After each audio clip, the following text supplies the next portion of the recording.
Shalom, shalom, and greetings to everybody. I have a few things I'd like to talk about, but first let me sign in. This is Terry Whitfield, also known as Yasha Ben Israel, for the Terry Whitfield Yasha Ben Israel podcast show, y'all. Yeah, I'm back at you one more time because this is the place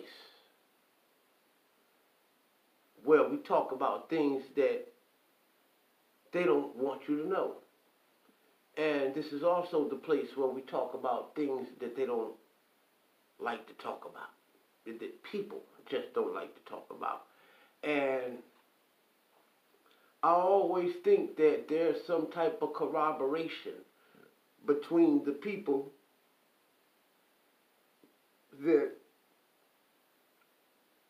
don't want you to know and the people that don't want to know. There's a corroboration there. In today's show, I want to talk about the keys to life. I want to share some words to life today, okay? And the keys to prosperity, because if you can truly understand these words, you could live. And if you live, you could prosper. The caveat to that is, if you don't understand these words and don't hear these words, and don't want to listen to these words, I don't know what life has in store for you in the future. And based off of common logic and understanding, wisdom, okay, with these tools, death is imminent, okay, and it's imminent amongst all of us. But with these words that I'm going to share in this program today, my goal is that you get a keen understanding so you can look and live, listen and live and be. And with that power and with that understanding, you can prosper as you live. Okay? Now, before I get off into the things that they don't want you to know, I want to focus on, I want to zoom in on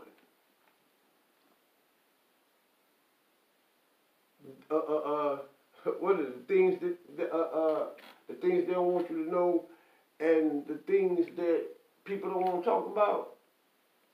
Well, I want to talk about some of the things that people don't want to talk about, okay? And I'm going to expose some of the people that don't want you to talk about them, okay?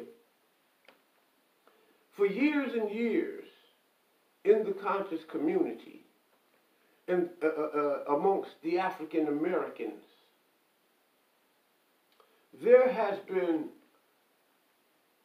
plants planted into the African American community, both for the atheist and both for the religious person, okay? That who is spiritual, that who believes in God, the theist, okay? And in the African American community, the Bible is the prized book above all, okay? Many don't like it, and a lot of them fall towards the side of the atheist, okay? Now,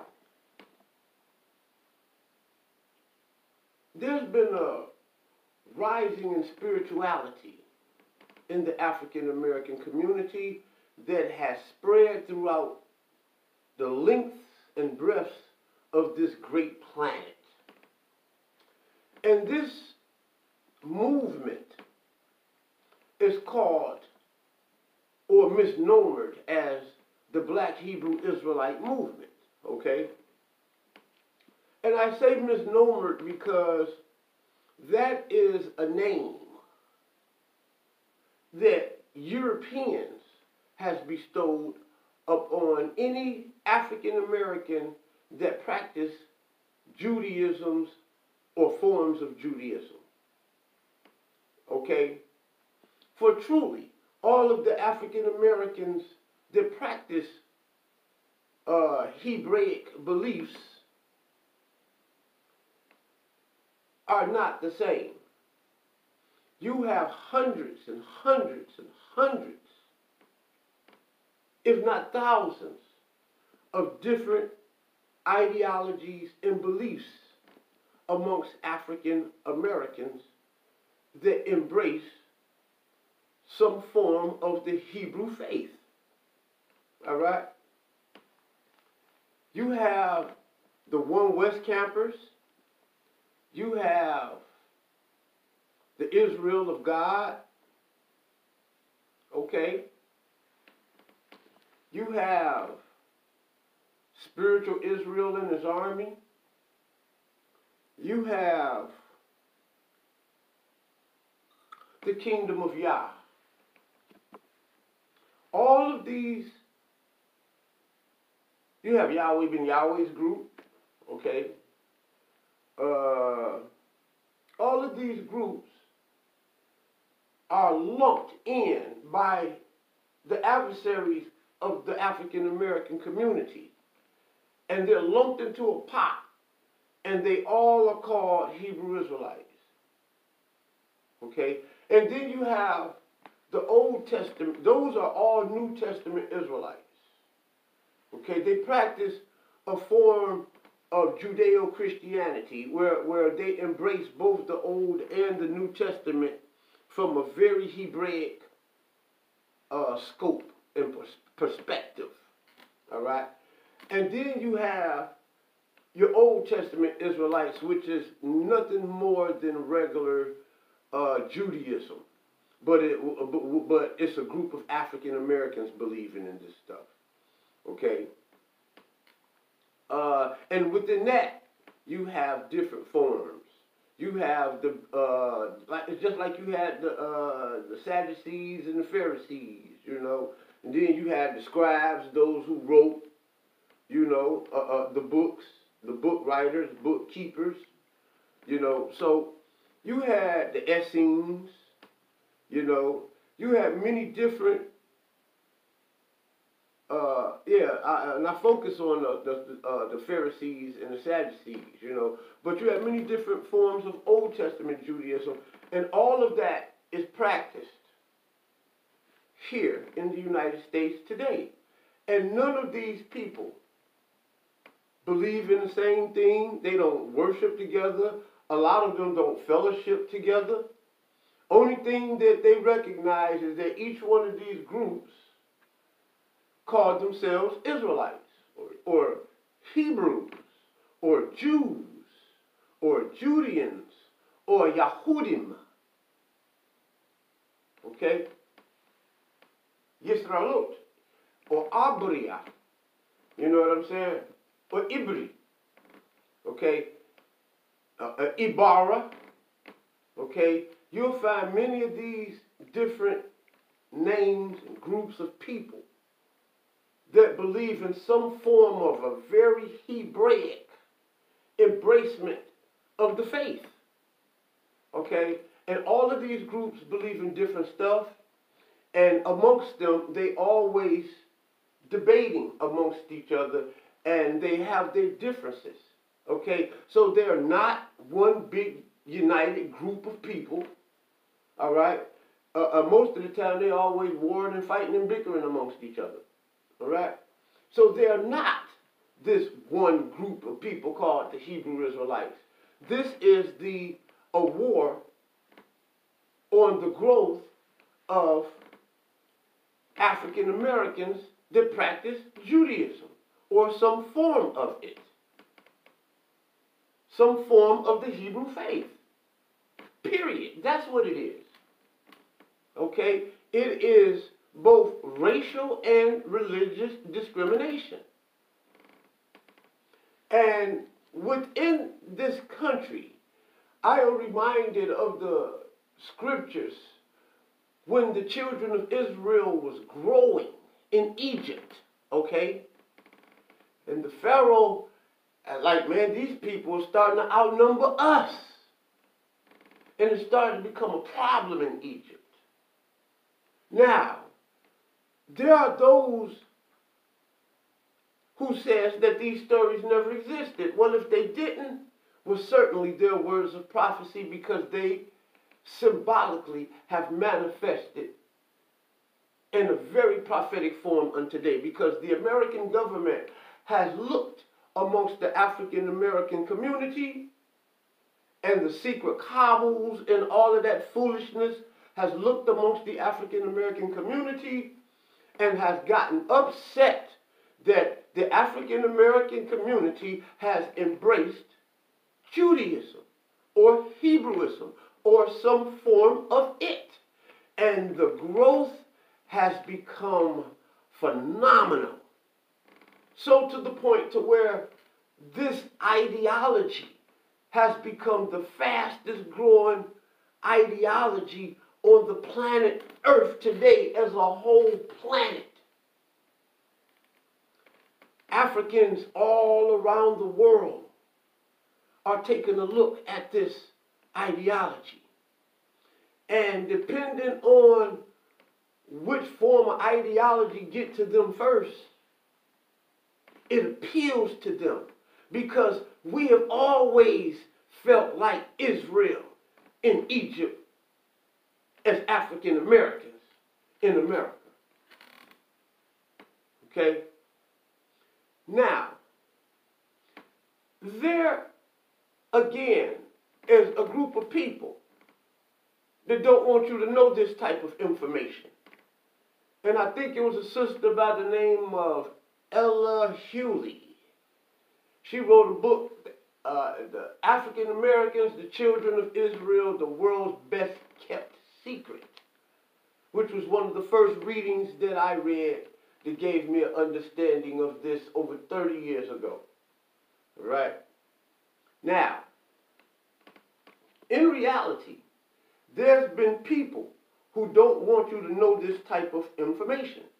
And these people are people within the government, within the alphabet boys, your Illuminati peoples, the rulers in the elite of this world and society.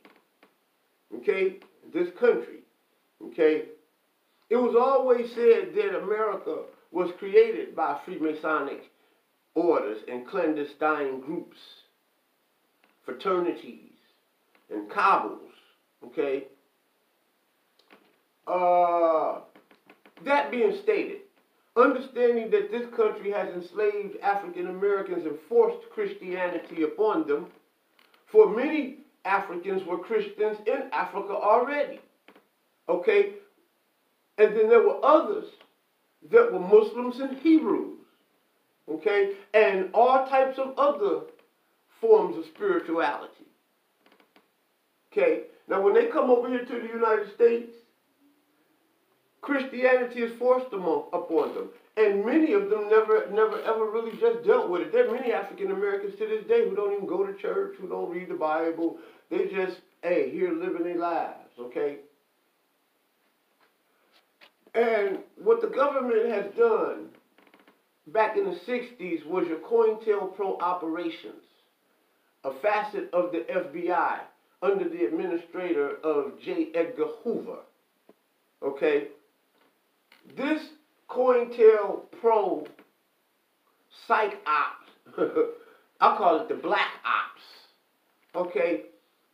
Operation was pretty much what the FBI was created for. And you got to understand that the FBI wasn't created to find your drug dealers and all of the stuff that they out here doing. The FBI was originally created to really monitor black folks and to keep black people in order.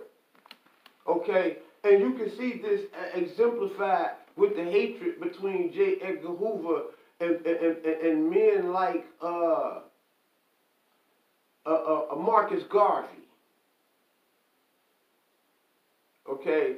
Marcus Garvey didn't like that. You know what I'm saying? Even though that was before his day, Marcus Garvey didn't like that stuff. And the FBI was created to stop that type of power and rise in power amongst African American people. Okay? They wanted to keep you inside of their white supremacist version of Christianity, understanding that we have versions of Christianity that superseded their forms of Christianity, understanding that at the Conference of Hippo and in Carthage is where the Bible that you have today was canonized at. Okay? So, keep that in mind. So, with this faction, I'll call it cabal, okay? What this cabal has done was sent spies into the African American community to monitor on Malcolm X, Martin Luther King, and ultimately killed them. Guys like Medgar Evers, Kwame Ture, Stokely Carmichael, okay? And their job was to stop the rise of the Black Messiah. And they would send black informants into the African American community to bring these organizations down. Okay? Keep that in mind. And those who don't want you to know are those that are connected with these informants, okay, to keep the African American community down. I'll give you an example.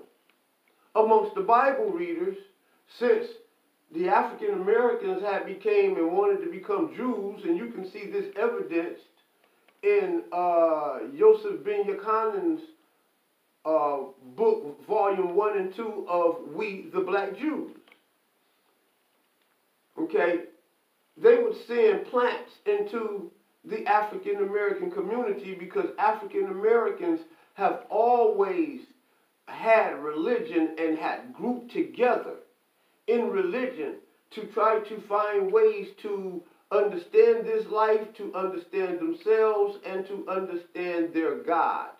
And therefore use that knowledge, wisdom, and understanding to empower themselves to become powerful people in a world that really don't give a damn about them. In the nation, in the society, city, state, township, it don't matter. Here in the United States, they didn't give a damn about the African Americans. That being stated, they sent plants, informants, out here to infiltrate these movements, whether it was the Pentecostal church. Oh yeah, they're not excluded because they were a part of that Black Power, God Power movement. So to the point to where Bishop Charles S. Mason was the first man to be spied upon. Okay?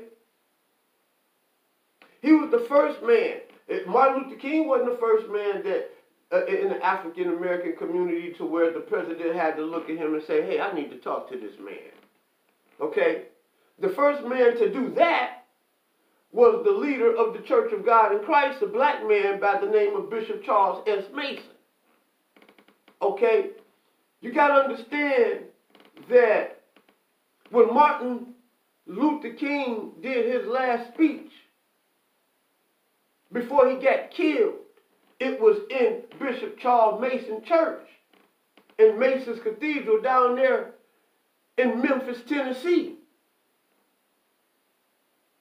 You got to understand that when Emmett Till got killed It was Bishop Charles Mason in the Church of God in Christ that buried him because other black people didn't want to be bothered with him. They were scared of him. They were scared to be connected to him because he got killed for doing something to a white woman, which was none other than looking at her and maybe whistling at her or something, or some kind of way to let her know that she looked good. And that was a no-no. And to be connected to a guy like that, oh, you next, Negro. You know, so people, when the white hand smacked down on black people scattered, got afraid, ran, you know. So a lot of people didn't want to bury Emmett Till. So Bishop Charles Mason did. A little black kid killed for being black, just thinking that a white woman looked good. Bishop Charles Mason buried him. And that's a part of black African American history. We talk about when Malcolm X was killed. Not a Christian church wanted to do nothing with him. None of the Christian organizations wanted to bury him. None of the Muslim organizations wanted to bury him. None of the pro-black organizations out there. None of the pro-black movements raised money for him or anything. It was Bishop Charles Mason who buried the honorable, because he's honorable to me, Malcolm Little X. Okay? It was Bishop Charles Mason who prophesied something to the effect that if America makes a certain move, then we're going to end up going off into war. And America made that move. And Bishop Mason warned his followers not to enter into that war. That war had nothing to do with African American people. And Bishop Charles Mason warned his people. And back then at the time they had the draft and the firstborn of the house had to register. Well, to keep African Americans like in the Tuskegee Airmen, you know, those type of guys, you know, going around the world, winning wars for the United States of America just to come back home and get treated like slop. Bishop Charles Mason said no. He was the one who coined the term the conscientious objector. And it was because of him that all you had to do was state that your belief in God, and especially connected to the Church of God in Christ movement, church, Pentecostal. You didn't have to go and fight in that war because it was a violation of your constitutional and spiritual rights, religious rights. And America was supposed to have been formed out of England as a European country as a place to go to practice religious freedom. But anybody who studied history knows that England really got rid of all their low lives, they poor peoples, they slaves, they criminals, the worst, and they shot them all over here. That's what really happened. But in the event, then you had, so the President of the United States had to want to see this man. Hey, I got to see this guy. You know, and I forget the name of the organization that preceded the FBI. They were monitoring him and all kinds of crazy stuff. You know, following him and spying on him. And, I mean, so when he got a chance to meet with these peoples, and you know, they wanted to talk to him, and I think it was the SSO or something like that, or whatever it was that preceded the FBI. When they got a chance to talk to Mason, and they interrogated him and was asking him questions because they thought he had some type of terrorist agenda or something, or was trying to take over the country, or even do what Marcus Garvey was doing, because they were contemporaries. Okay? So what? And And Bishop Mason lived to be about damn near 100 years old, if not 100. And he died right here in the city of Detroit, as a matter of fact. Yeah, so when they interrogated the brother, gave him the 3rd degree or whatever, and got to talking to him and questioning him, this man was of such a spiritual nature, all he could talk about was God and the Holy Ghost, and he would get, you know, and all of this, and he was just praising God about being there, and when they just looking at this man like he was crazy, and they say, hey, I don't want nothing to do with this man. See, where is my knowledge of that? Where do I get that knowledge? Because my family were Pentecostals. Okay? I was born and raised in the Pentecostal church. My Uncle Thomas Whitfield's albums was recorded in the Church of God in Christ. My grandmother was buried. My uncles were buried in the Church of God in Christ. That's where I get my knowledge from. I was a Pentecostal minister, okay, and a musician in the Pentecostal church, including the Church of God in Christ. All right? Then you have your Nation of Islam's infiltrated. Martin Luther King, the Southern Baptist Convention. Okay? All of these groups were being infiltrated by the FBI. And they were sending spies and informants. Many, Stephen Coakley, a man who I've met personally, has always said that Jesse Jackson was the plant amongst Martin Luther King's crew. And that his murder could not have taken place without Jesse Jackson. Now, this is what Steve Coakley has said. Steve Coakley is also the first guy to teach us about the Boule and the Illuminati and the secret cabals, okay, and fraternal orders that secretly run this world. All right? And Stephen Coakley also now is dead. Okay? So you had these guys, you know, this cabal that would send informants into these groups, these black groups, because they were Christian groups, Israelite groups, Muslim groups, okay, to infiltrate these groups. Okay? And amongst, they found ways to infiltrate the Pentecostal church after Charles Mason passed away. Okay? They found ways to infiltrate the Nation of Islam. Okay? They killed Malcolm X and Martin Luther King. They found ways to infiltrate that movement with Martin Luther King. That was a black Christian movement. Okay? The black Christians were the forerunners of the civil rights movement. Don't mistake that. God believers. Okay? Now, anybody could tell you that Martin Luther King had a bigger voice than Malcolm X back then, but really he did not. He had a bigger following, but really he did not. But he was the most popular, okay? Excuse me. Now, anyway, back at the ranch. Today, we can see and have learned that the black Jewish movement was infiltrated by groups that you call today the One West movement. Okay? And Nathaniel 7 was the first one to bring this up in such a way that you had to be careful and to know history to understand what he was saying. For surely he told you that they were infiltrated by the Rosicrucians to create a more Christian doctrine. Okay?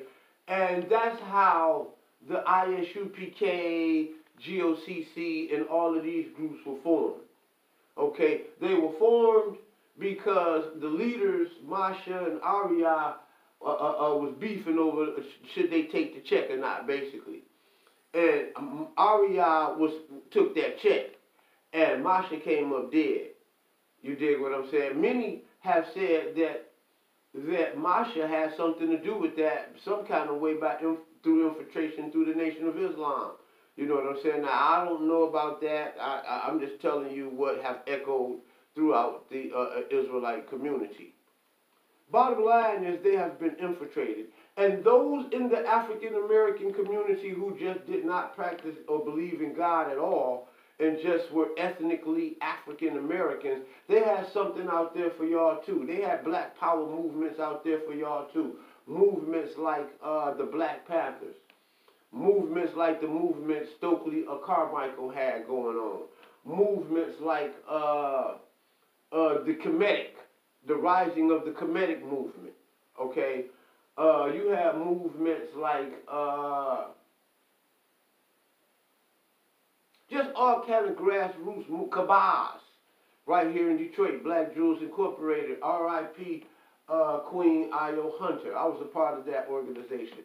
Yeah, powerful lady. She's responsible for me being who I am today. All kind of black grassroots movement that just focused upon blackness. Okay, and then you had, you had Christians like the Shrine of the Black Madonna. Okay, so the government made sure that they sent out. What I mean by the government, the secret cabal, the FBI secret cabal, COINTEL, psych ops and black ops sent out into the black conscious community to infiltrate the African American community. Okay, and amongst that facet was the uprise of this ideology called Kemet, and the embracing of the Medu Neter and things like that. Okay, amongst that organization, they have infiltrated that organization, and today they are the forerunners of black atheism and the hatred for any other group that believe in God, especially that of the black African Americans that embrace some form of Hebrew or Judaism faith. But they don't like Muslims and Christians either. Mind you that they never was the forefront of anything. And amongst these people, you have guys like the Dagger Squad, led by Garfield Reid. You have the House of Konsciousness, led by Saneter, Frankie, Garrie, and his queen witch Napah Shadah, who was a former Israelite, who was actually just chasing him, clout chasing him, just so she can get fame and fortune, so she can get her own TV show. If she ever can get a show bigger than his, he's out of here. Okay? All this crazy, Polight, and his New Covenant movement.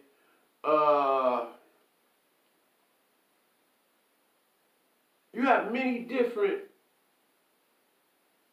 groups that cleave together, okay, and they're very atheistic, and they have a hatred for African Americans that believe in God. These are those people, those plants that were placed in the African American community to distract black people from growth, power, and development. When Saneter comes on TV, first thing he says is black power. But after he says that, but he does not do anything to empower black people. Nothing. And most of his information is very, very diluted, weak, watered down information that really does not empower black people to do anything but to listen to a man talking a whole bunch of black crazy crap to a whole bunch of people who feel like they rejects in a world that believe in God. They make attacks on everybody and everything. With that being stated today, the Garfield Reid of the Dagger Squad called himself attacking me. okay, and telling me that yesterday he said he'll make 20 videos about me. This man don't know me from a can of paint. Therefore, every piece of information that this man will bring forth about me is garbage and trash. Okay? He don't know me from a can of paint. All right? Now, what he and Saneter is doing, okay, and those people on you are doing, is that they are creating, and they are all a part of a distraction that has caused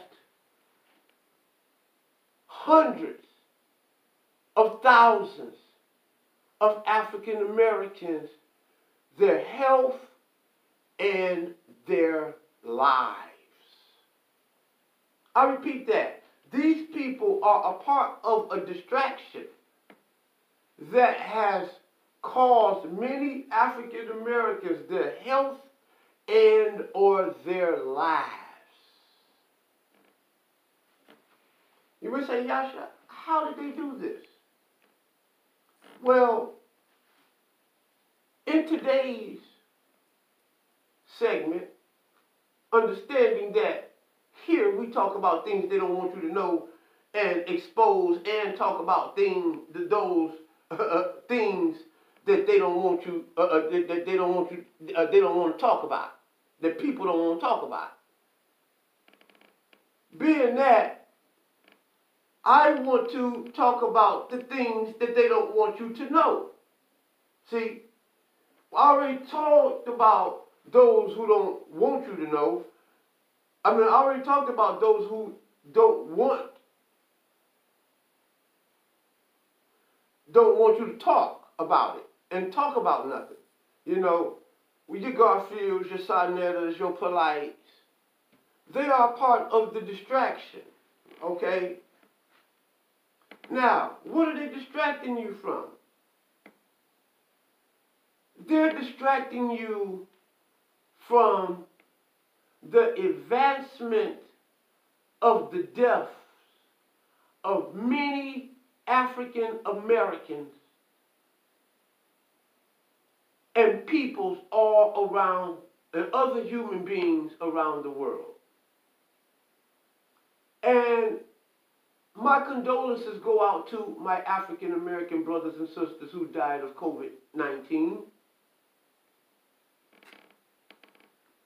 And my condolences go out to any member of the human family and that had members of their families, whether they were European, white, Mexican, African, Mongoloid, or that Asian. It really doesn't matter. My heart goes out to you. You truly have my condolences. There's things that is taking place in the world today that we need to be focusing on. The Delta variant of the COVID-19 virus is on the rise. And the winter time is coming up. And the shot, the COVID vaccine has been introduced to the public. Yes. And many have, and they have recorded record-breaking numbers. I think they said over 50% of the population, and this was a few months ago, have been vaccinated, and people are still being vaccinated today. And Dr. Robert Fauci said that that is good. So, and then come the Delta variant. And now we discover that the vaccine doesn't grant 100% immunity you can catch COVID again. And certainly you can catch a mutation like that of the Delta variant, even though you have been vaccinated. Okay? These are issues that is very, very, very, very, very, very, very, very important. All right? And we need to be watching the media. We should have known history already. Sad on you for learning science over history. Okay? But we don't, so this world is constantly advancing, and I say that because we now have 5G, okay? And 5G is supposed to advance the world. Yes, it does, right? Okay, so we have COVID-19 and the world is constantly advancing, right? Right? Okay. 5G and all of that. Certainly to those who understand how to use 5G can make millions. Many people, do you see what the millionaires that 4Gs have brought? So imagine the success and the monies that can be made through 5G and the bettering of lives if you can stand to take it. What do you mean by if you can stand to take it? Well, I'll get to that a little bit later on. Okay? What I do want to focus on, and this may have to be a part 2 or 3 segment, the words of life and the keys to prosperity. The words of life and the keys to prosperity. Now, in this life, there are those, again, that are here to distract you in this life. That work for those who will take your life. And in the black conscious community, instead of these men that I mentioned leading us off into the future with all of this great consciousness they have, what they're doing is constantly rocking the African American community to sleep. Garfield, make you 20 videos today, baby. I'll never go on your show. You'll never eat off me. But you will get exposed on my show, my dude. All right? So, when the COVID thing came out last year around March, it took the world by storm. Okay? Understand that.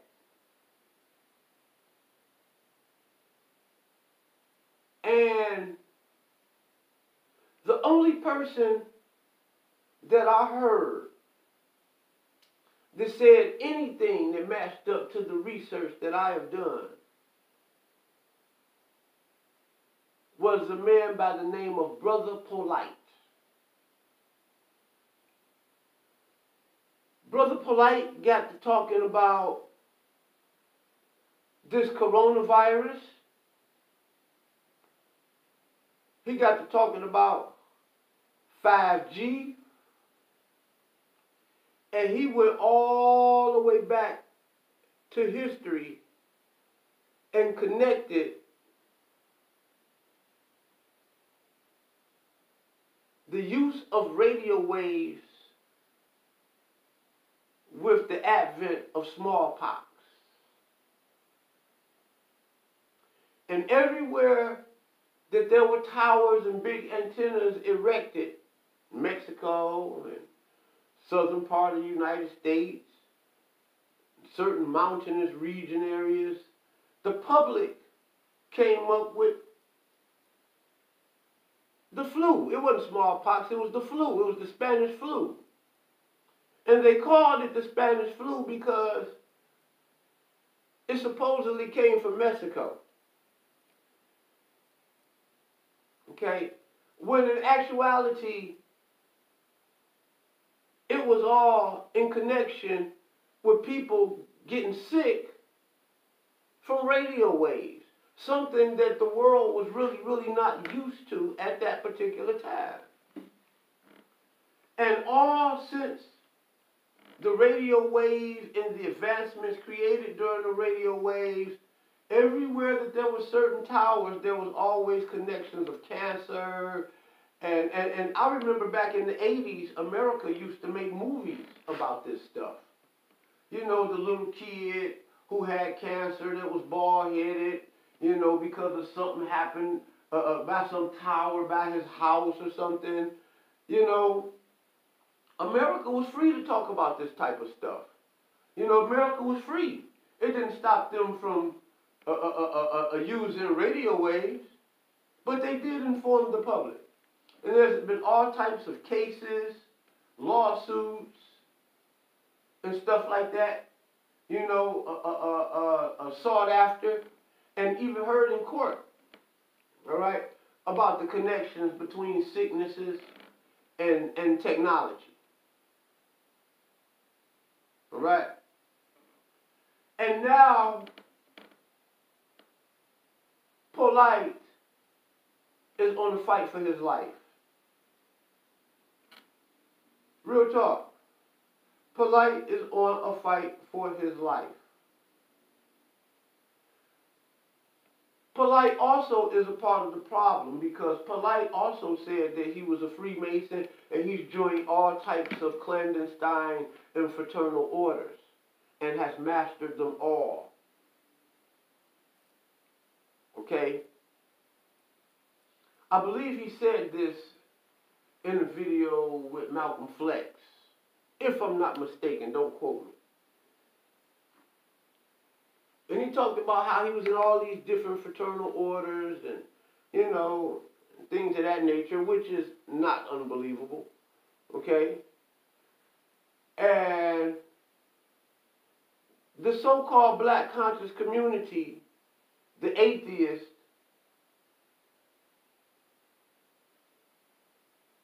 all got mad at Polight. I'm talking about mad. Jabari, Saneter.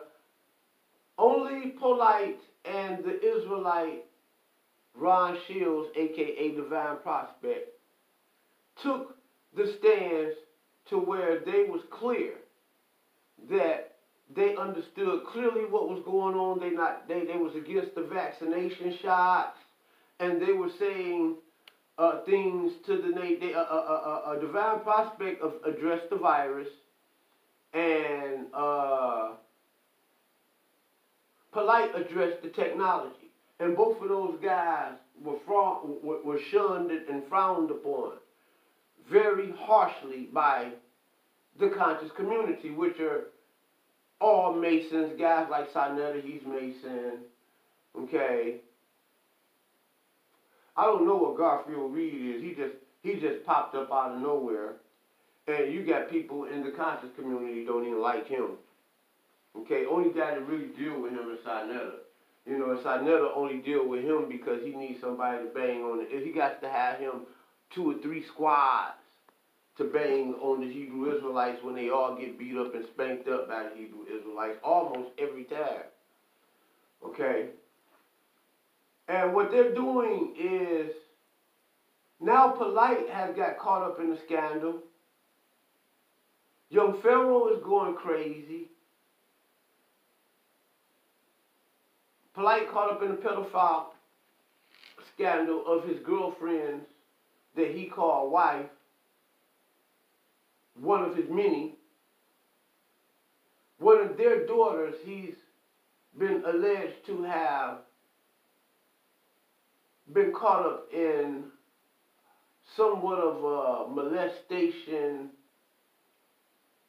to say the least, or at best a rape case, pedophilia. Pedophilia is what they're calling it in the black conscious community. Now, instead of focusing, all types of things have happened in our world that we need to be informed about. Like, say, for instance, the president has signed it into effect that the shot has become mandatory. Okay, certain people right now in the United States in certain forms of work, this is the first, this is the rolling out of the carpet, okay? This is the first part of what they're doing. People that work in certain jobs, certain government jobs, teachers, people that work for the airlines, they are forced to take the shot. Okay?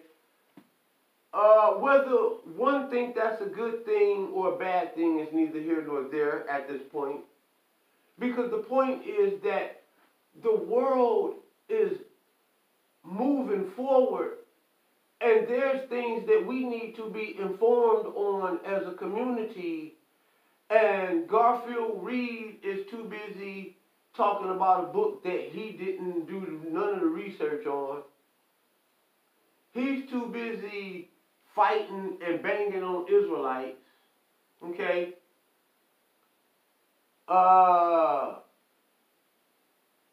Saneter is too busy beating up on people who got anything to say about the case of Polight. He's even going over using Judah Nazareth, another plant. Because if you ain't part of the solution, you're part of the problem. All right? He using this guy to go over on James Solomon's platform to beat up on somebody intellectually or verbally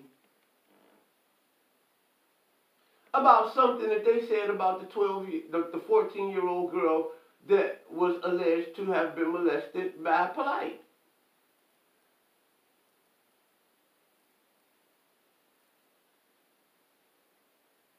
Now, he's supposed to be going to the rescue. He's sending somebody on somebody else's platform to come to the rescue of the little girl that his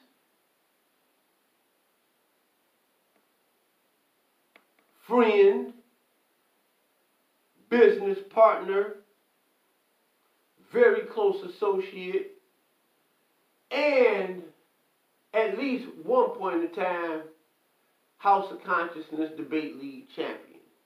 These guys have been in cahoots with each other. They pass each other thousands of dollars back and forth.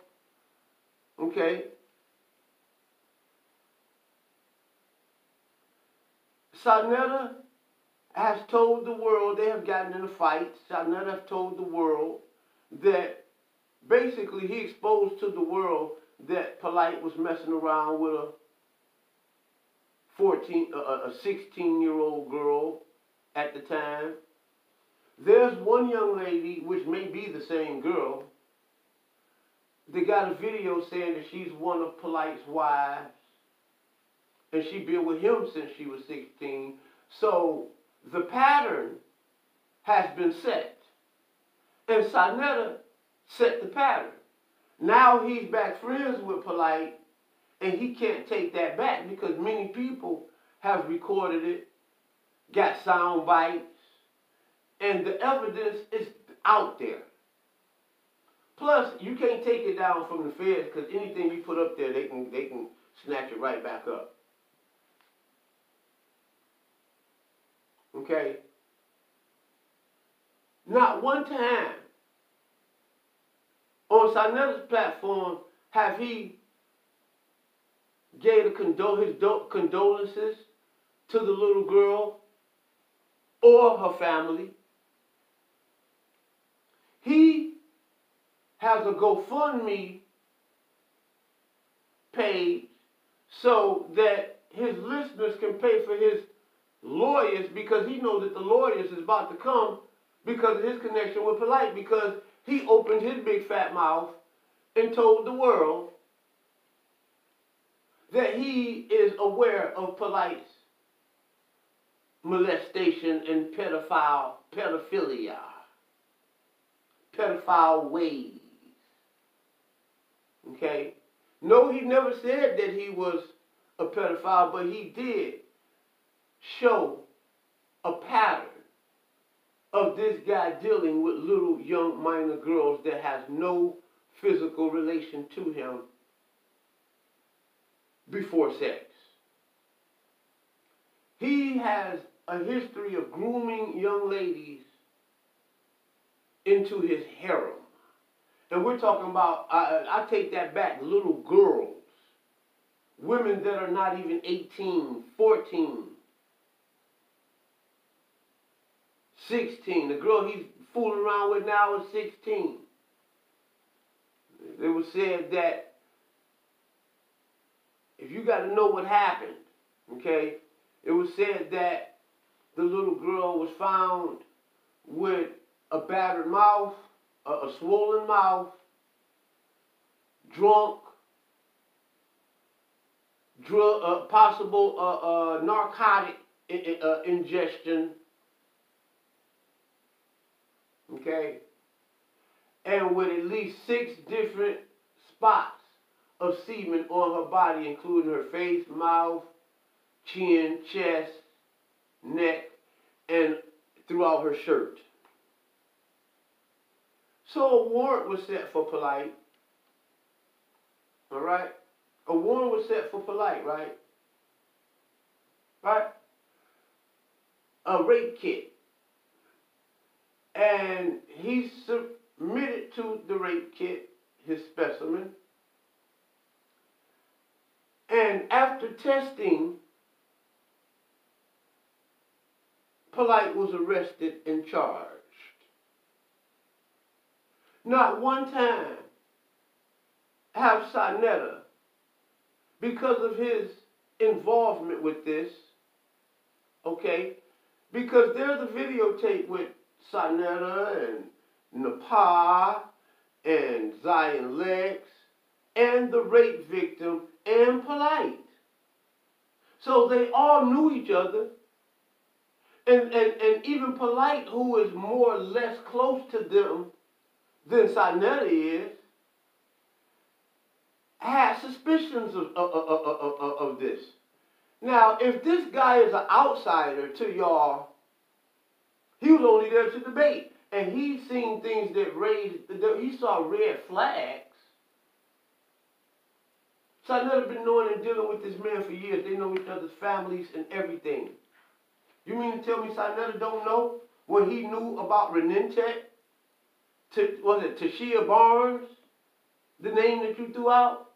And the stories that you told about how basically that he kidnapped, that father needs to go to jail and the mother needs to go to jail because they should have put out an Amber Alert for that child. And Polight would have went straight to the penitentiary then. Okay? And then this 14-year-old girl would have never ever got it.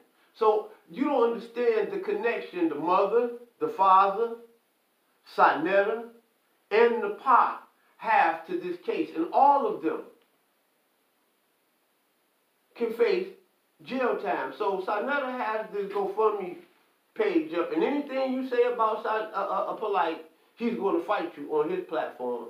But he got the nerve to send somebody over there to James Solomond's page, okay, fraudulent Negro, to James Solomond's page to act as if though a vigilante for him because of something that was said about the little girl.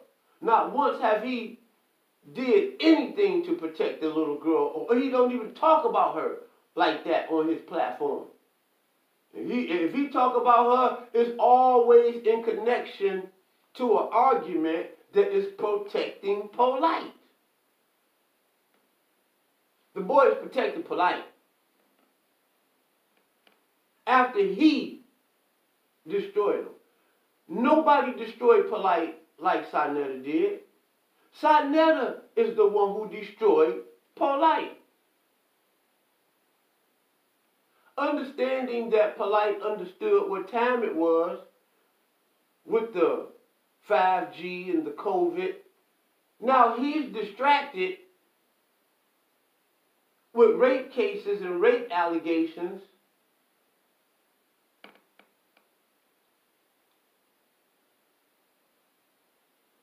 And he may have done it, he may not have done it. I mean, it's very suspicious with the arrest and the, after the rape kit. Okay, he has, basically he's in some very serious trouble.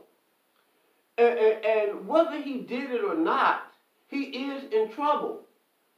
And very much distracted from leading African Americans with the knowledge that he has. Okay? And maybe the money that he has come off into has distracted him. Okay? Maybe the rape allegations is distracting him. But I know that he has knowledge of what's going on because he has aired it out several times. And it was a back and forth session about his beliefs on his research on 5G. Now, you may call it misinformation, but this boy did some great research. I don't know how you get misinformation out of great objective research. And what Garfield and Saneter and all of them are doing is playing into the distraction from what and the kinds of information that we really need to know in a world that is constantly progressing and moving forward before our eyes today. Okay? These guys are no different than they're no different than your COINTELPRO and FBI informants. Okay? Sent to the black community to rock the black community to sleep. That being stated, I'm going to end this episode and stay tuned for part 2. Part 2 is going to be about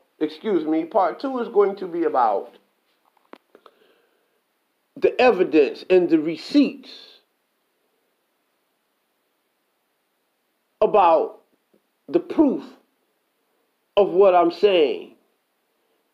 And I'm going to show you what these plants and informants and snakes are planted in the African American community to distract you away from. Stay tuned for part 2.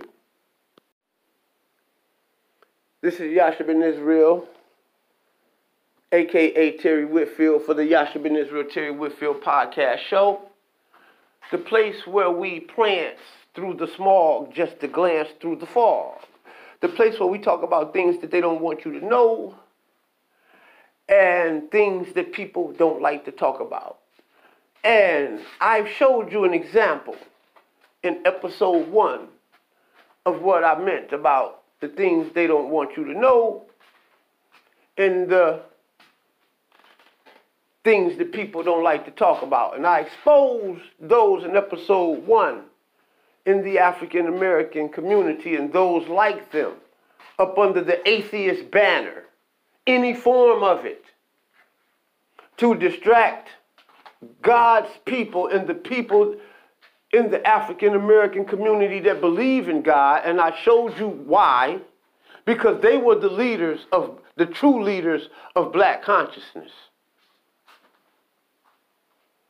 And in this episode, I'm going to talk about the things that they don't want you to know, which is the thing that these coons and clowns was placed into the black community to distract you away from. And since Polight is locked up and can't do it, and I've always known myself to be a better scholar than Polight, And now that I have my own platform, because I knew the knowledge before him, I'm older than him. I'm like damn near 15 years older than this boy. I have my own platform now, so now I can grab the mic and get to spitting. So today I am going to play something very, very important. Some videos and some excerpts from some clips to give you and some information from some very important people, okay, that you need to hear. Very important people way up there in the game, way higher than Saneter and all the distractors. People way up there. You need to hear what they have had to say about the affairs that we're going through in the world today. Let's dive into this. This is Carrie Mullis, my bad, I'm sorry. Carrie Mullis, Nobel Peace Prize winner and biochemist. He is the creator of the CPR machine, which is the machine that they have been using over the years to test for antibodies and viruses. Okay? They've been using these machines to check for viruses, mostly the HIV viruses, AIDS, and today it's being used to test for corona. I want you to hear some of the words of the Nobel Peace Prize winner, Carrie Mullis. And my videos was flagged when I flagged this for misinformation. But this is not misinformation because this comes from the Grand Valley State University. Okay? This video is the product of the Grand Valley State University. And you mean to tell me the colleges and universities in the United States of America is sending out misinformation? Lawsuit will be in hand if you take down my videos again, YouTube. Ladies and gentlemen, the Nobel Peace Prize winner and famed biochemist, Carrie Mullis. Rest in peace, great man. Ladies and gentlemen, Carrie Mullis. Dr. Carrie Mullis was awarded the Nobel Prize for his invention of the polymerase chain reaction, the PCR.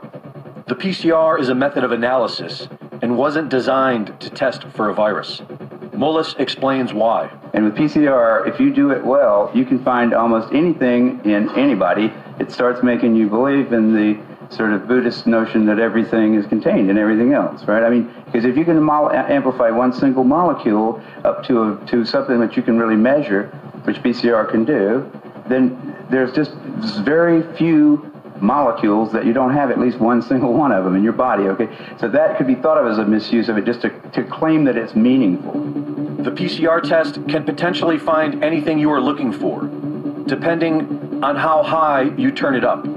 And this is exactly what has been done. The official protocol given for the PCR testing of COVID-19 created a floodgate of false positives to skew the results.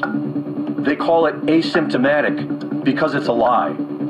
These people don't have symptoms because they don't have COVID-19. They do it today because they've done it in the past and always gotten away with it. 30 years ago, Anthony Fauci, head of the NIH, made a name for himself by pushing for higher doses of the deadly drug AZT, an old cancer chemotherapy too dangerous for approval, onto AIDS patients. Carrie Mullis was hired to measure HIV in people's blood samples with his PCR. He was working under the premise that HIV was the probable cause of AIDS.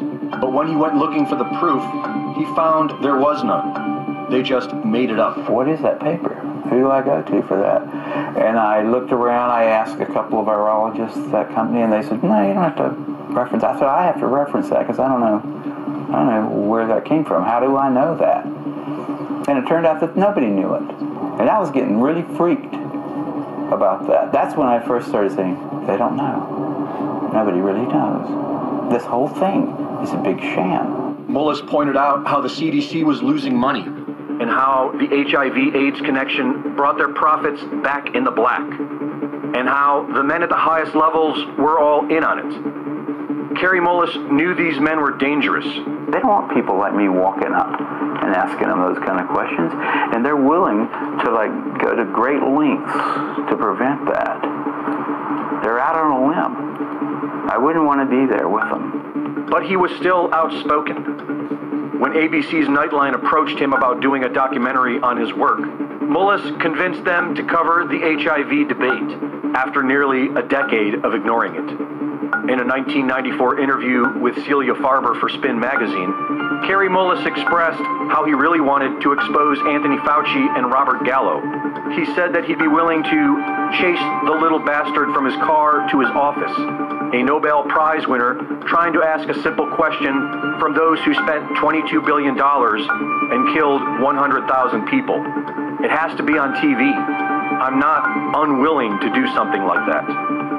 Unfortunately, not many people were listening back then. And on August 7th, 2019, just about 3 months before the first utterance of COVID-19, Kerry Mullis, age 74, a Nobel Prize winner, inventor of the PCR test, a man who was once willing and eager to expose Anthony Fauci, quietly died of pneumonia. The timing of it all is mysterious to many of us.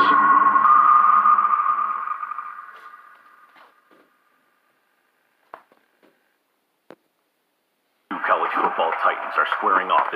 All right. That was the first 10 minutes of this program.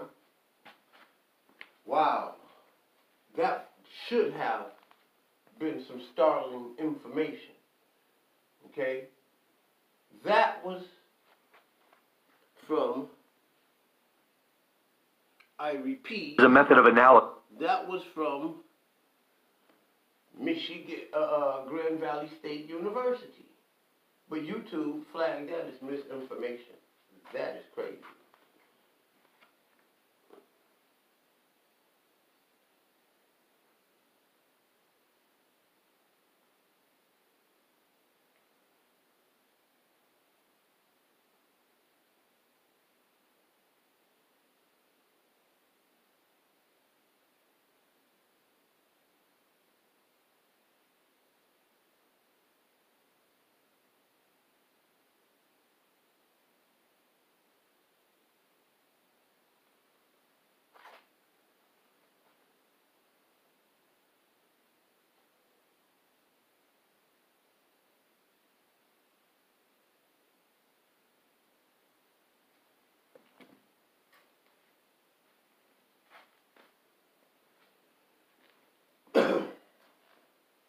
Here's another segment on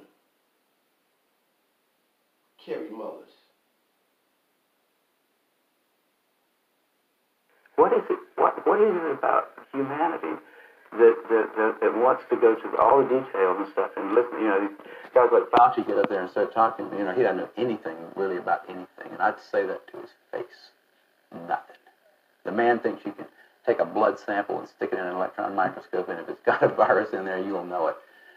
He doesn't understand electron microscopy, and he doesn't understand medicine, and he should not be in a position like he's in. Most of those guys up there on the top are just total administrative people, and they don't know anything about what's going on at the bottom. Those guys have got an agenda, which is not what we would like them to have, being that we pay for them to take care of our health in some way. They've got a personal kind of agenda.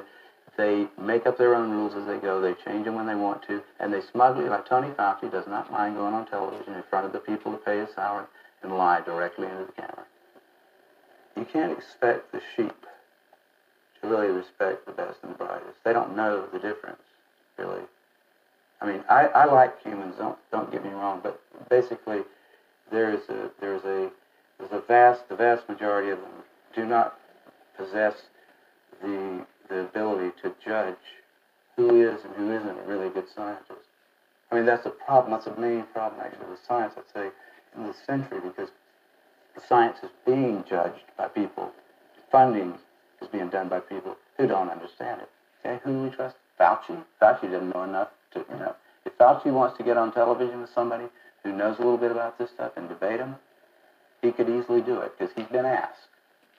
I mean, I've had a lot of people, president of the University of South Carolina asked Fauci if he'd come down there and debate me on the stage in front of the student body, because I wanted somebody who was from the other side to come down there and balance because I felt like, well, these guys can listen to me, but I need to have somebody else down here that's going to tell them the other side. But Fauci didn't want to do it. That's not an epidemic. The number of cases reported went up epidemically, exponentially, because the number of tests that was done went up exponentially. How many doctors knew about HIV in 1983? 2. How many knew about it in 1985? Say 500. How many knew about it in 1986? 40,000. So that's where the curve came from. How many tests were done? Look. If it's just caused by needles, or it's just caused by homosexual activities, you're not going to really get a long, sustained public outcry against it, and nobody's going to want to spend $6 billion a year. They're going to say, well, we really didn't like those people anyhow. Great. I can't think of a better solution to the homosexual problem than a disease that'll kill them all. I mean, there would be congressmen that would talk about that quietly, not on television. So the CDC had to say, we can't say that. We got to say it's got to be heterosexually transmitted. There's no proof that it's transmitted at all at that point. So why not just say, well, it's heterosexually transmitted too? Because that made it a plague, and the CDC needed one. The CDC hadn't had a good plague since polio. Their funding was probably going to be cut back if they didn't come up with one. The guy that was the head of the CDC, in fact, wrote memos that have been obtained, where he describes this as hot stuff. Those guys have got an agenda, which is not what we would like them to have, being that we pay for them to take care of our health.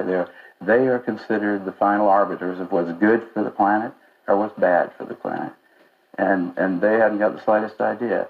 Instead of wearing white robes, they wear white lab coats, Instead of bringing you the word of God, they bring you the word of the EPA or whatever. And they don't have to understand what it is that they are making you do, in fact. And people, I think they fall naturally into it because there is a need in humanity for something like a religion. Occasionally you get a false positive. Under those circumstances, a Western blot can absolutely confirm. Western blots are also important when you have people, for example, who have been vaccinated in vaccine trials and making antibody against one protein. The only way you're going to tell if they're infected serologically is by looking at a Western blot showing they make antibodies to the other protein. So it has a lot of value. It's fundamentally a confirmatory diagnostic test. More likely to be positive there because they use much more lax criteria. I don't think that there's anything wrong with different countries having different criteria, because the different criteria are only really for that small group of patients that come in the indeterminate level. When a Western blot is really positive, it hits you like a truck. It's only for that little indeterminate group that you have to be concerned. In theory, at least, that if you were tested in New York today, then flew to Australia, and you had 3 bands in New York, you would not be positive in Australia, but you would be positive in New York City. Now, a virus cannot behave in this manner. He lowered the sensitivity of the antibody test. If they didn't allow them to charge so much for it, I think there'll be a lot less use of it. It's just like in political scandals. Follow the money trail. Figure out who's getting paid for this. Who's getting the money for those Western blots? There's your person who's going to always come down on the side of, you got to confirmatory Western blots, they call it. They don't even do them in England anymore. No, but not since 1992. It's totally, and ask a doctor how it works. The doctor who prescribed it says, got to have a Western blot to confirm this ELISA positive thing. How does that work, doctor? Sir, what are they now measuring about me that's different from what they measured with the ELISA test? He wouldn't know. He's not got any idea. I'll bet you there's scarcely 50 physicians in this country that know what a Western blot really is. The thing that I learned back in 1968 when I first published a paper by myself in Nature in a field that I had no expertise in at all, there are no old wise men up there at the top of science, which I really did until '68. I would have thought, you know, if you try to publish a dumb paper in a journal like Nature, it won't get published. But if you try to publish a good paper in there, like I later tried to publish PCR, the invention of PCR, in the same journal, and they didn't take it. So it's up there. There isn't an up there. There's no place up on the Academy of Science is just a bunch of idiots, just like everybody else. You know, the editors of journals, austere journals even, they're just busy with their little lives and stuff. There are no old wise men up on the top making sure that we don't do something really dumb. Wow. Wow, did you hear that? Now, I don't really deal in science, right? And this here was a blessing for me because I don't really deal in science like that, okay? But this is powerful because when I'm out ministering, like on social media, you always have some atheist guy trying to interject some scientific something, you know, and then they want to test my credentials. Are you a biochemist? What gives you the authority to say what you're saying? Or they'll try to, you know, basically they challenge me. Am I a biochemist? All right? No, I'm not a biochemist, but Carrie Mullis is, okay? And Carrie Mullis is a biochemist and Nobel Prize winner, the creator and inventor of the PCR machine. He said that there's a group of people out here who, instead of coming to you with white robes, they come to you in white doctors' jackets, okay? And instead of coming to you with the word of God, they coming to you with the word of Dr. Fauci and the people that's running the cabal, the words of Satan, basically. Because if you're not coming with the word of God, you got to be coming with the word of Satan, okay? And then he also talked about how that in humanity, that this is a biochemist saying that there is a need for a God. So we see that the anti-God people that's involved in the CDC and all of these other elite clandestine groups is in the same hotbed as the atheists on the streets, your Saneters, your Polights, your Dagger Squad, Garfield Reids, your Unc Wests, you know. All of these guys, Unc West talk this science stuff, but Unc West, what you fail to understand is that a biochemist by the name of Carrie Mullis saying and stating that all of the stuff that you saying is dead wrong, brother. You saying that there ain't no need for no God. A biochemist who's higher up in the chain than you said there is a need for a God. Why is there a need for a God? Because God has laws. God has principles.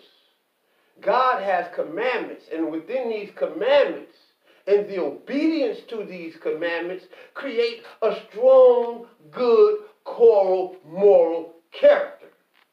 Example, thou shalt not lie. You shouldn't lie. Don't lie. See, the believer in God is commanded not to lie.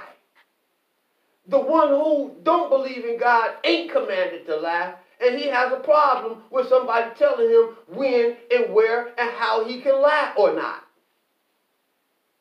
Thou shalt not steal. Don't steal. Don't steal money and fraud and create frauds. All of these guys create frauds. See,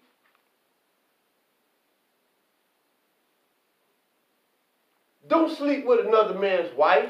Don't sleep with your woman's daughter.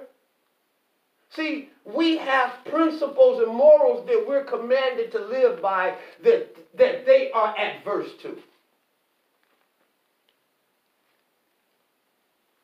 A biochemist has said that there is a need for a God.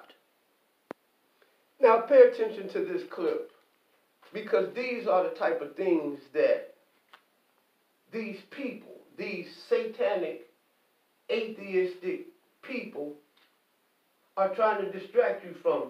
These are words of God people. And they're trying to Kerry Mullis was a God man, rest in peace.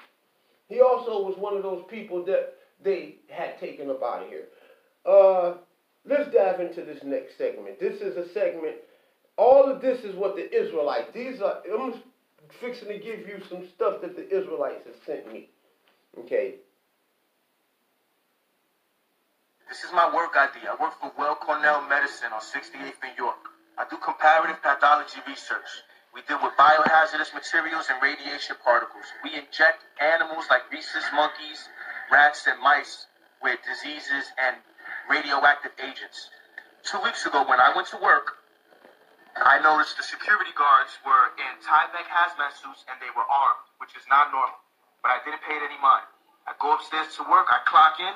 My boss is like, yo, listen, you're not needed, but we need you to surrender your Geiger counter. My Geiger counter was attached to my ID because we deal with radiation emissions in my department on the 7th floor, which is the only department that deals with radiation. But they wanted me to surrender my Geiger counter. When I left work, the only people that were left in my building's facility were the scientists, the professors, the researchers, and security guards that were armed. It's not the virus that's getting people sick. It's 5G network from the radiation. And the reason why they have me surrender my Geiger counter is so if I'm in a proximity of people that have 5G networks, my Geiger counter is going to detect that I'm in a proximity of radiation. That's what's getting people sick. That's what's getting people with respiratory issues. That's why some people are dying. Now, my homie works for Verizon. He got a message via email from corporate instructing him and his 100-man crew to pump 5G network cables throughout the tri-state area, whether buildings or houses were abandoned or not. The letter said, if your crew gets sick, we'll send them home and you keep on working. Don't worry, when they say that the oil is short, you'll be first dibs to get the oil. The oil you care. Exactly. That's deep, bro. I'm glad you came on and told my audience that just now because, damn. I've been trying to hit you up for a minute, man, because shit is real. And niggas don't really know what's going on. They believe in what the media is telling them. Just understand, whatever the media is saying they're going to do, they're not going to do. They're telling you they're going to give you $1,200 stimulus check for this money. How? When they say that the money is going to be contaminated. Then they're going to shut down the banks worldwide. How the fuck are you going to cash that check if you're quarantined and you can't leave and the banks are shut down? They're doing technology and manipulating the people to believe a big-ass fucking lie. That's a fact. I believe so too, bro. And a lot of people was not aware of 5G and the health benefits of it. 5G is game over. It's frying us. So it's just like in Wuhan when that's the first place they really rolled out 5G. Exactly. And I believe here it was New York City, obviously. You know what I'm saying? Because in New York, look at the rates going up of people with coronavirus. Exactly. Now how they diagnosing all these people when they say they ain't got no test? Right or wrong? Facts. Yo, you know what's crazy? The symptoms that they're saying is caused by this virus are the same exact symptoms from radiation contamination. They're talking about loss of taste, loss of smell, hair loss, vomiting, diarrhea. Pretty soon they're going to say a new symptom is blood in your stool and blood in your urine, constant parchness, that you'll have an unquenchable thirst because radiation boils the water molecules in your brain, in your respiratory tract, and in your reproductive system. So don't be surprised when this shit disappears and 10 years later it comes back, because that's what's going to happen. You're sterile and you can't produce. There was a movie called Children of Men or The City of Men. Children of Men, right. Where a war came out and for years no one was able to reproduce. But one woman gave birth to a baby and it changed the world. These niggas are literally acting out scripts from movies and fictional books to instill fear and in the media propaganda. Fear is the lowest vibration, and that also weakens your immune system. And when you're scared, the adrenochrome that's in your blood makes your blood pump faster, harder, and stronger, which is what the pedo bloodsuckers need in order to be young again. Which is why they're also saying that kids are getting infected and they're going to mandate or force inoculate the vaccine on niggas. The FDA takes a year and a half to approve of a vaccine.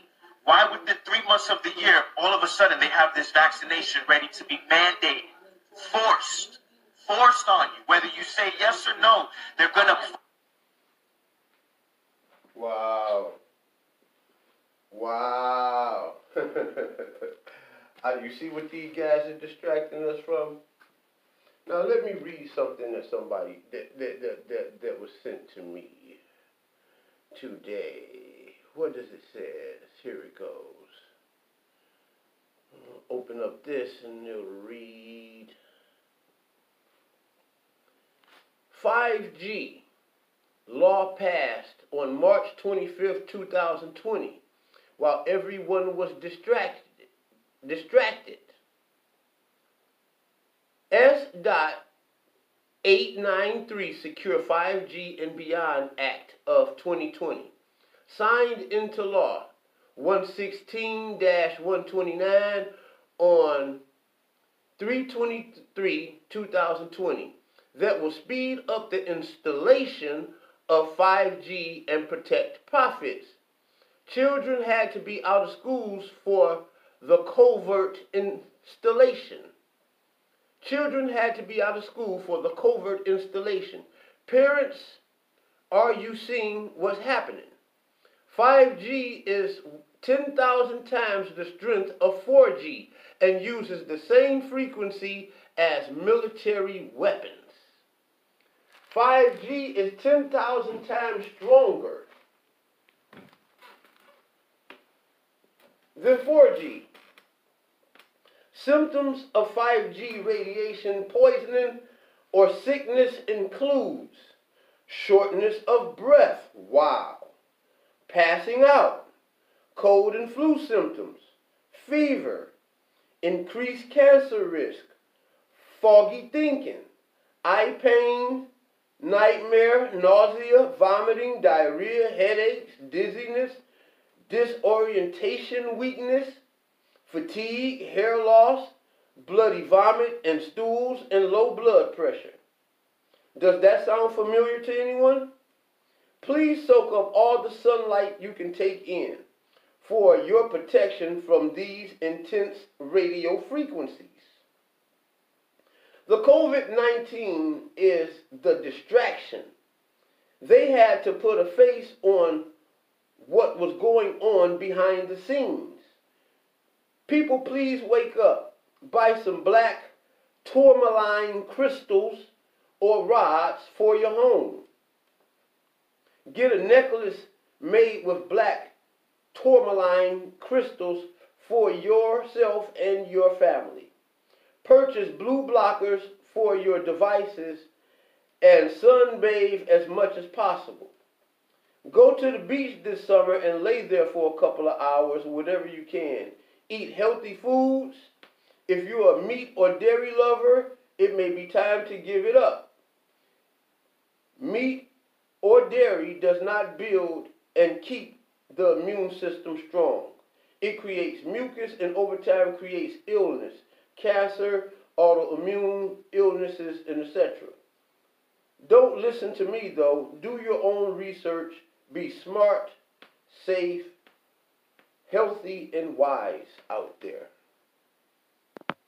Right now as I speak,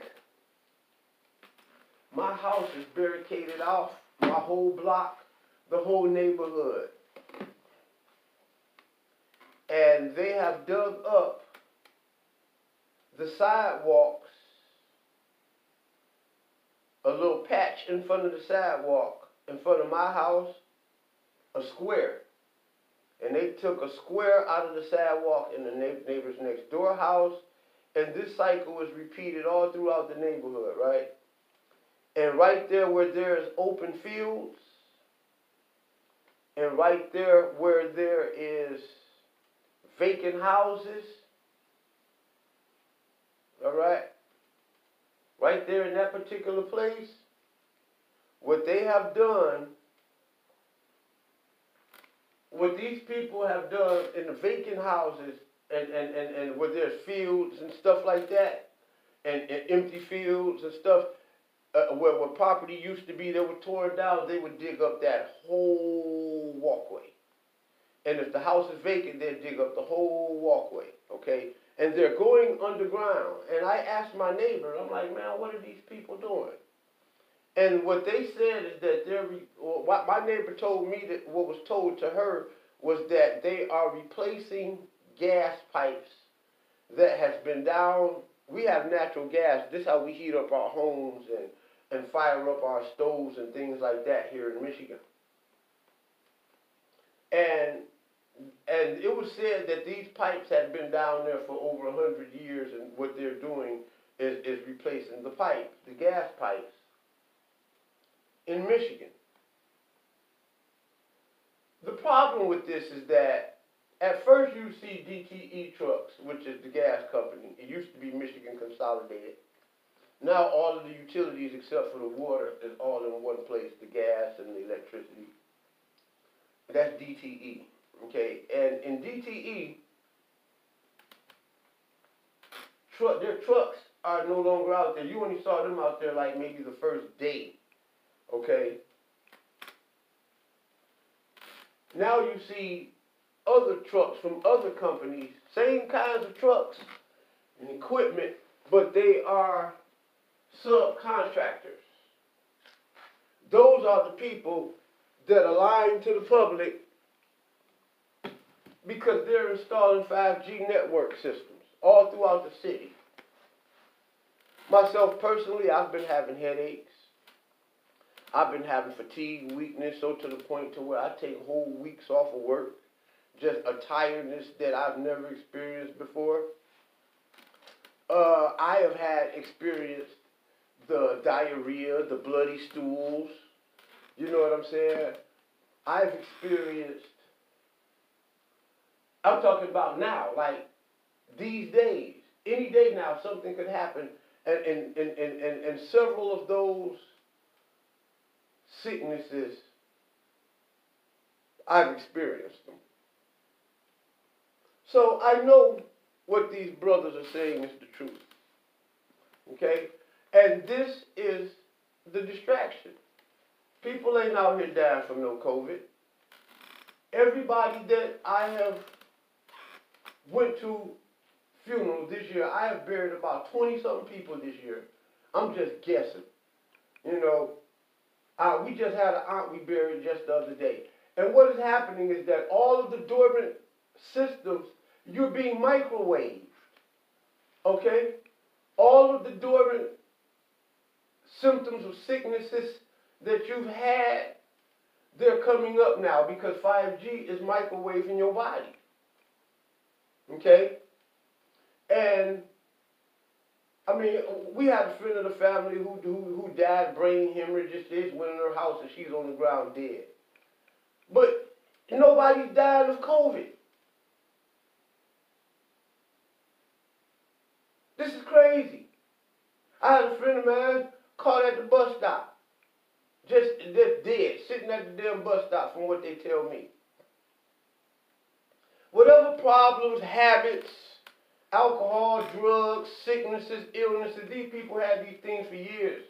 And they ain't never died from none of this stuff till 2021. People need to wake up because this is what Saneter and those guys are distracting from. And if they don't do a good enough job, they all are going to land up in the penitentiary for a very, very, very, very, very long time. It is the reason why I tell the Israelites to stay out of the Dagger squad. Leave them guys alone. Quit debating with them guys right now. Stay away from Polight. Stay away from Saneter. Okay? Because all of those guys are part of the distraction, and you can get caught up in it so much to where you'll end up catching a case. The FBI is watching those guys, okay? They're watching them, and the cabal is watching them as well. The cabal is watching to make sure you do what they say, and the FBI is making sure that you don't do nothing that could get caught, that can have them to snatch you up as well.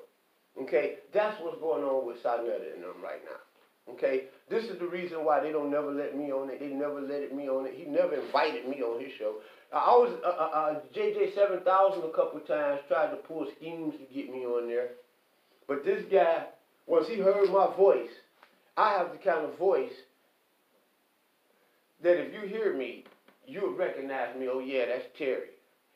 That's Terry Whitfield, okay? And I've had phone conversation with the brother on something very, very deep, and he didn't like it. I proved that he didn't know what he was talking about concerning God, the Bible, and all of that stuff. And he didn't like it. So he don't want me on his show because all of those trick bad questions that he try to ask people, I can answer them in English and in Hebrew. Okay, so what I encourage people to do is go on Garfield's page and flag him. Go on Saneter's page and flag them. Sweep that evil out from amongst God's people. The scripture says, sweep that evil from amongst Israel. Get rid of that. That system has brought drug dealers, drug users, homosexuals, rapists, and all of that, and presented them as scam artists, liars, you know what I'm saying, snitches. They have brought all of that to the forefront of people that have satanic motives and agendas. They have brought all of those types of people to the forefront to be our leaders. And that is crazy. Those people would be better off without them. I think that, like I said, that little girl wouldn't have been raped. Those molestations would not have taken place. That fentanyl that Tahuti had would have never, ever, ever happened if the Saneter House of Consciousness was never, ever around. And that's a fact. The House of Consciousness did not make nobody rich. If anybody got rich, like Polight or Young Pharoah or Seti or any of them, if anybody's gotten any nice change, it wasn't as a result of being on Saneter. It was a result of leaving Saneter. Saneter was getting thousands and thousands and thousands and thousands and thousands of dollars and not compensating none of his speakers. James Smalls, Infadishi, Shaka Utmost, all of those guys, you don't see them because they know Saneter is getting that bread and Saneter got to start paying now. So he easily go get you Israelites who want to be seen, who want to be popular, who got selfish motives, all kind of motives outside of the motives of the Lord. And he put y'all on his show and he eat off of y'all. And then he turn around and cuss you out and try to make you look like a fool in the public. All right? You people need to stay off his show or you're going to inherit his problems. And that is just the gospel truth. You ain't got to believe me. You know, you have your young Pharaoh. You know, black woman is God. And then he throw his baby mama out the house and his children for, I believe it's a white or a Mexican nanny. Okay? There was a video the other day where on YouTube that Pharoah had pulled a gun on his baby mama. And again, for a white Mexican nanny. So much for the black woman is God. Young Pharoah is on YouTube calling women bitches. Young Pharoah has been in the manosphere and he's been absorbing red pill content. And now that he got all this money, women are flocking to him in ways that he can't understand, you know. So he had to go to the red pill community to learn how to deal with these women, the alpha male community. Because all of that simp shit he was doing about the black woman as God wasn't doing nothing but baiting them and reeling them in and making it worse. And it was driving them fucking crazy, okay? So that is falling. Polight, black woman as God, raping young goddess daughters, you know. I mean, wow. So much for the black woman as God, you know. I mean, it is really, really, really a fiasco on what they're doing. And the ones that have not been caught up in sex scandals, and Saneter is even in a sex scandal. Saneter is cheating on his wife. Saneter is in a very, very adulterous, infidelity, a riddled relationship with Napah Shadah. His wife has made it clear on social media that she doesn't condone what her husband is doing, but she stays with him. You know, this man has been in and out of prison, on and off drugs, all kinds of crazy shit. And his wife, Cynthia Garrie, has not divorced Frankie Garrie. And we have come to find out why, because Frankie Garrie has admitted to the public that he has had AIDS. You know, Cynthia can't leave that man. Who else gonna want her? Okay, unlike Napah, too ignorant to understand that she got it too, and she think because she got big boobs and light skin that somebody is always going to want her. You know, she's very, very conceited, very wicked, very vain, Jezebel type chick. You know, so she thinks she ain't worried about it, but she going to have to step outside of the conscious community, and almost anywhere she goes, anybody she bees with, if they are African American, you best believe the word is going to get out that when you sleeping with that man and that nigga who had AIDS, you know, so she can run, but she can't hide, okay? Because it is that HIV is going to track her down. And I have to say this because Saneter said that he had HIV. He said 4 doctors, not 4 peasants, 4 doctors, not 4 everyday civilians. 4 doctors who had went to school for this had diagnosed him with AIDS. So if the first one made a mistake, you mean tell me all 4 made a mistake? Stop it. All distraction, y'all. I pray that y'all go to Saneter's page and to flag him. Flag him because he discriminates against African Americans on the base of race and religion. He gets on his show called Black African American Men All Type of Niggas. He called African American sisters all type of bitches. Okay? He's constantly coming up with scams, begging y'all for money. This man make more money off your views than you make at your job. I guarantee you that. How the hell you think he able to have 20, 30 fucking different pairs of alligator shoes and boots? Huh? A Benz and a Beamer? Huh? Stop it. Stop sending that man money. Y'all need to flag that man because he ain't doing nothing but pimping y'all. If it wasn't for him, Tahuti wouldn't be in jail for selling fentanyl, getting caught by the FBI, in which he snitched on him, his boy. Okay? Polight, 14-year-old girl would not have been molested because if y'all would have did what was right the first time, he would have went to jail for messing around with the first girl. Molestation and rape, teachers, leaders, con artists, scam artists, leaders,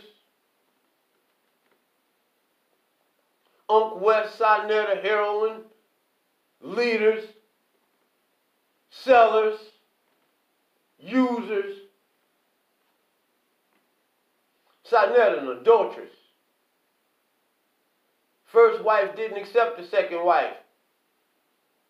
That's not a part of no adultery, no polygamy.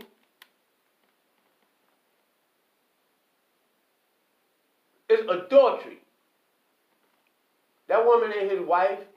And Polight is going to get in trouble for calling all them women his wives in the United States of America. That is illegal.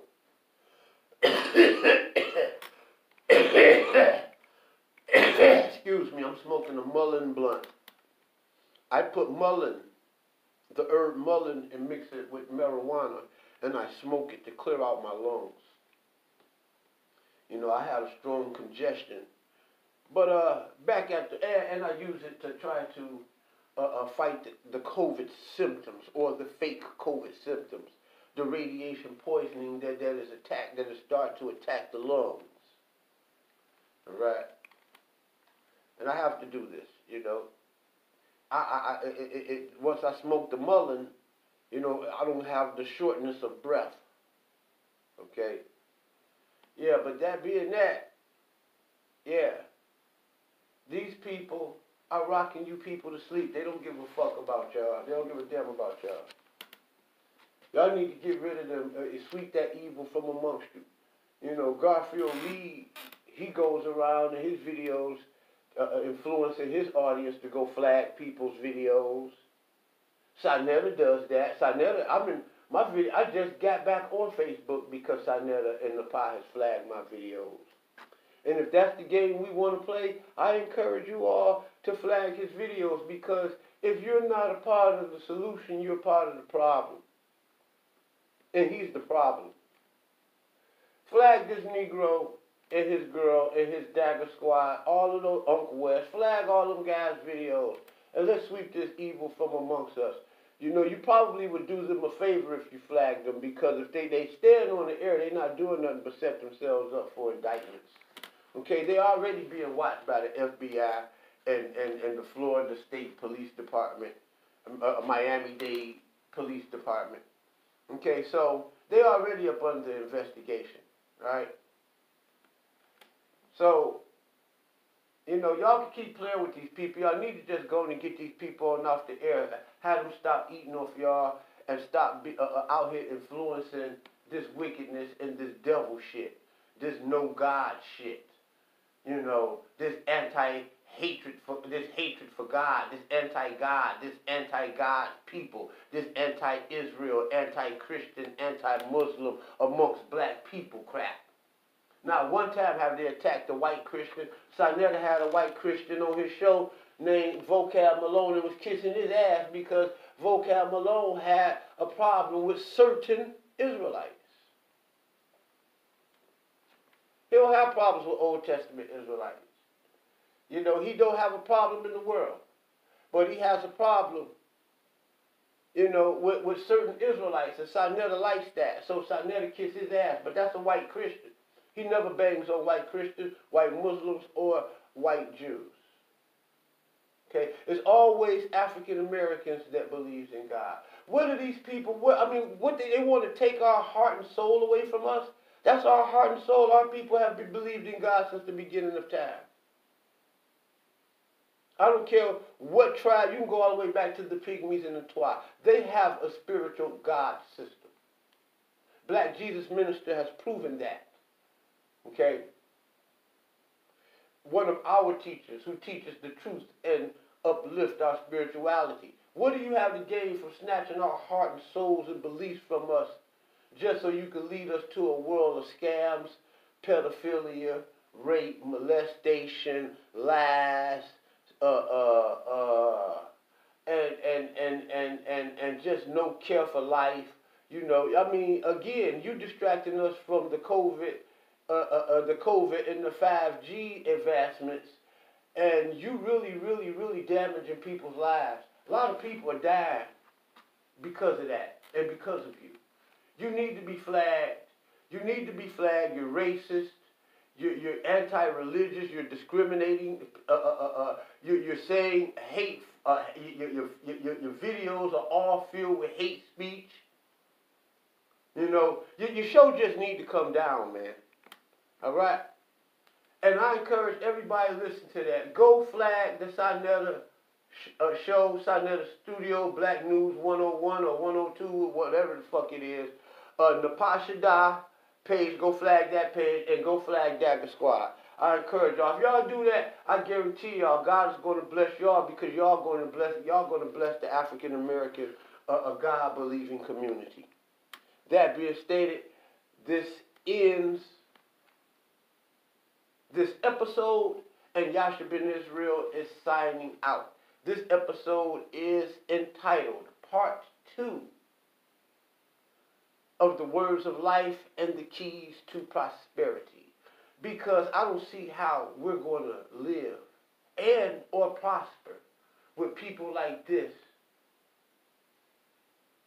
leading the African American community. That being stated, shalom, shalom.